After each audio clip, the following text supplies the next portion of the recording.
ఈ జాతీయ విద్యా విధానం ప్రకారం ఇప్పుడైతే స్వయం ప్రతిపత్తి లేకుండా అయితే ఈ స్వయం ప్రతిపత్తికి సంబంధించి ఇంకొక మాట చెప్పాలి. యాక్చువల్గా ఏంటంటే ఇంతకు ముందు ఇప్పుడు సెంట్రల్ యూనివర్సిటీ మాది ఉంది సార్, మేమే క్వశ్చన్ పేపర్ తయారు చేసేవాళ్ళం, ఎంట్రన్స్ ఎగ్జామినేషన్ మేమే దిద్దేవాళ్ళం, మేమే ఇంటర్వ్యూలు కండక్ట్ చేసి సెలెక్ట్ చేసేవాళ్ళం. ఇప్పుడు నేషనల్ టెస్టింగ్ ఏజెన్సీ అని తీసుకొచ్చి దేశవ్యాపితంగా అన్ని యూనివర్సిటీలకు ఒకటే టెస్ట్ పెట్టి అందులో యాక్చువల్గా చెప్పాలంటే మాకు ఎవరు క్వశ్చన్స్ ఇచ్చారో తెలియదు, ఎవరు దిద్దారో తెలియదు. చివరికి ఏదో లిస్ట్ తీసుకొచ్చి ఇక మీ యూనివర్సిటీలో చేరుతారు వీళ్ళని ఇస్తున్నారంటే అంటే autonomy of an institution, autonomy of teachers autonomy, institution autonomy అనేది కంప్లీట్గా పోయింది.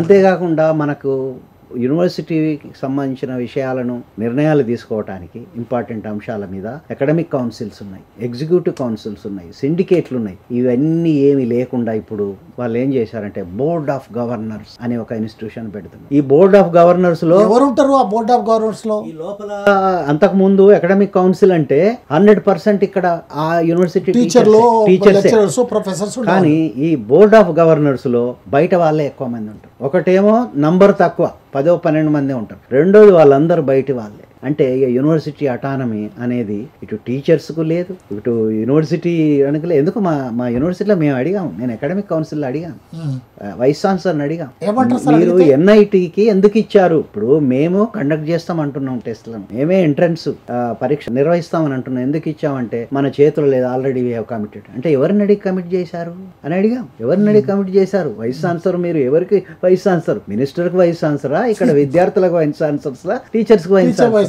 కానీ ఏంటంటే ఆ జాతీయ విద్యా విధానం సెంట్రలైజేషన్ ఎందాక పోయిందంటే ఇవాళ యూనివర్సిటీల యొక్క ప్రతిపత్తి కంప్లీట్ గా నాశనం అయిపోయింది. వీ సీ ఆ board of governors everything they will decide.